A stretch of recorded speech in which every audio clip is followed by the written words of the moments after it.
అమ్మవారి విగ్రహాన్ని తాకిన సూర్యకిరణాలు.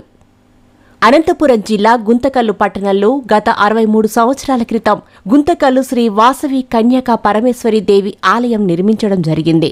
ఈ ఆలయాన్ని అప్పట్లోనే ఎంతో వాస్తుపరంగా మరియు అద్భుత ప్రతిభతో నిర్మించడం జరిగిందంటే ఆశ్చర్యం కలగక మానదు. సరిగ్గా వాసవి కన్యకా పరమేశ్వరి అమ్మవారి జయంతి రోజు అమ్మవారి ముందు ప్రత్యక్ష దైవం సూర్యకిరణాలు పడడం అద్భుతంగా ఉంటుంది. ఇలాంటి విశిష్టత ఏదైనా ఏర్పాటు చేస్తేనే వస్తుంది. అలా కాకుండా అమ్మవారి మహిమ మరియు వాస్తు నైపుణ్యత వల్ల ఈ యొక్క అద్భుతం జరిగిందని భక్తులు ప్రజలు భావిస్తున్నారు. సూర్యకిరణాలు అమ్మవారి నుదుటిన తాకడం చూసిన భక్తులు ప్రజలు అందరూ భక్తిలో మునిగి తేలారు. ఇలాంటి అద్భుత అవకాశం భక్తులకు కలిగినందుకు సంతోషాన్ని వ్యక్తం చేస్తున్నారు. వాసవి జయంతి ఉత్సవాలు ఘనంగా ప్రారంభమయ్యాయి.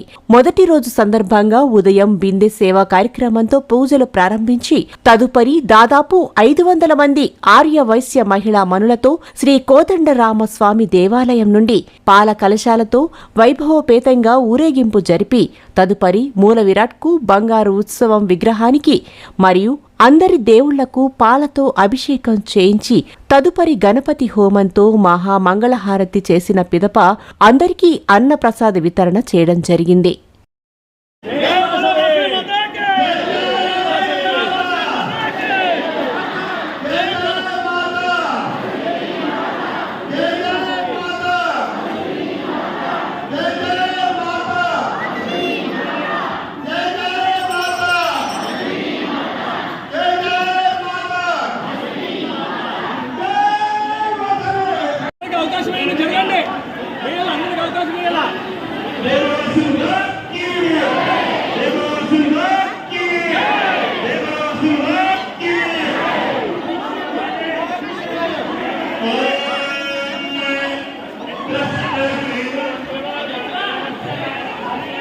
Yeah.